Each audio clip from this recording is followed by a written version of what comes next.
Hi, in this video, we'll check section implement. Let's dive into this video. So here's a section. I have taken 3 sections for a demo page, and from here, like elements, sections, and you can select the section here. And from section, you have 3 options: row, div, and grid. So let's start. I will not take any row or column. In next video, we'll check out row, and after that, we'll check columns. But in this video, we'll see the controlling of sections.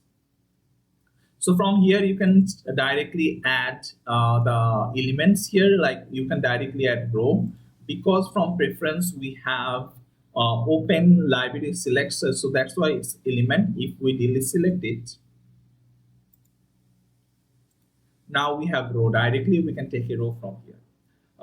Before we take row, we want to see the other, like font size. You can control all the size of the font from here as well. You can HTML tag, you can define it, like what kind of HTML tag it should be defined when Google comes in and crawl your website, what kind of section it will see, like articles and main and age group and everything. You can select from here. Then you have an alignment of the elements, then overflow with visible or hidden, then Z index, then background, select what kind of background you want, then advanced, you can go to background.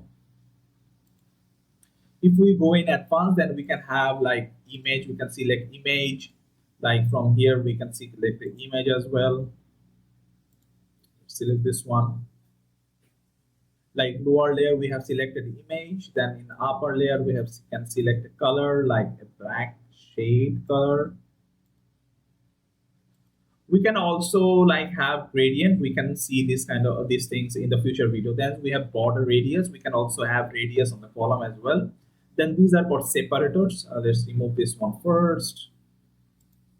Then we have dividers. It calls separators in here, but this is basically dividers. Like if we select bottom divider, see there is a white and it is carved out. Now we have an angle out. Then we can also change the point of this angle here and there, and size of it as well. So this is how you can create separators with Cornerstone.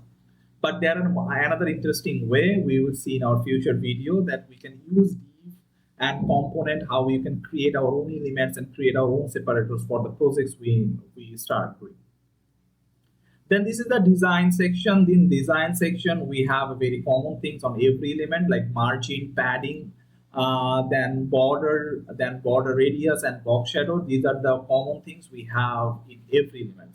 Then particles are something that you can create on any element. We have a separate video on this regarding the use of particles in as a whole. So I will tag this when I create this video. So this is what we have in sections. Regarding settings, this is the only settings we have. Extra settings we have separators, but most of the things will be common in different elements, but the extra settings we have, that is separator. Hope this video helps. Thank you.